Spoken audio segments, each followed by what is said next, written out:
So we're going to talk a little bit about endocrine anatomy, and this board model shows you the very important organs for which our hormones are released.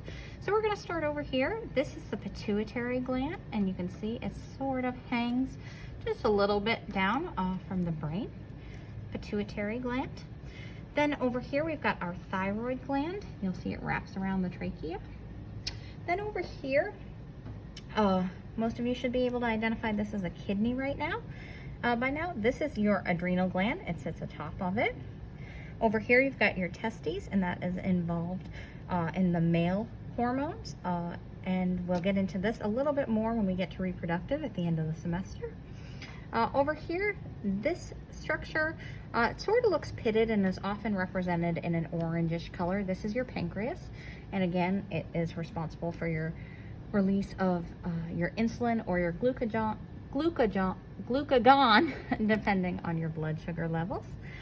Over here is another representation of your thyroid gland, but this representation, you'll see that it's got dots along the thyroid gland. These dots represent the parathyroid gland. So there are two on each side, and the dots are the parathyroid sitting atop the thyroid gland. And then over here, we've got a female reproductive system. Again, like the male reproductive, we will get into this when we get to lab 13, but this is responsible for your female sex hormones.